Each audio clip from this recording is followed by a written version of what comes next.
Hey everyone, this is Tim from YourSixStudios. Today in this video, I'm going to show you how to fix your PlayStation 5 that's a black screen after the boot logo. Now what we want to do is completely turn off our PlayStation 5, and I can see it's turned on, indicated by the white light, and you may not have a screen signal or anything like that, and that's completely fine. We want to locate the power button right here and hold it down. We will hear one beep, and then about 5 to 10 seconds later, we will hear another beep. Otherwise, what you could do is simply unplug it from the wall outlet to turn it off, and then plug it back in. Then locate a USB cable just like this, and plug it into the front USB slot. And then grab your controller, and plug in your controller as well. We're going to launch our PlayStation 5 into the safe mode menu. So I can see my PlayStation 5 is completely turned off now, indicated by no light right here. It's not orange or anything like that. Then go back to the power button, hold this down.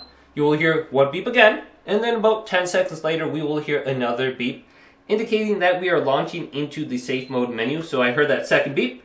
Now go to your controller and press the PlayStation button, and your controller has to be connected via USB cable, otherwise we won't be able to operate the safe mode menu. Now what we can do is go down to option number 2, change video output, and we can go to change resolution. So let's select this. Your PS5 will restart. After it's restarted, select the video output resolution. So let's go to OK. And the reason this is happening is because our PlayStation is set to a resolution that our TV does not support. So it's coming up as no signal or black screen. So now we're able to change the resolution.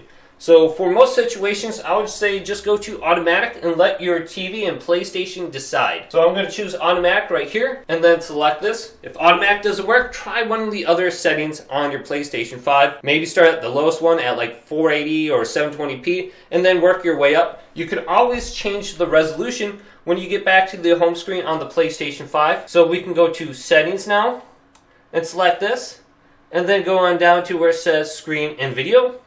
Then go to the right and go to resolution, and you can change it under this menu right here. And we can go up to a higher supported resolution. So if I had my TV to 1080i, well, it says it's not supported on my PlayStation 5, it will come up a black screen and nothing will display. So hopefully this video did indeed help you out. If it did, leave a big thumbs up and subscribe to my channel down below for more tech videos coming up next on YourSixStudios.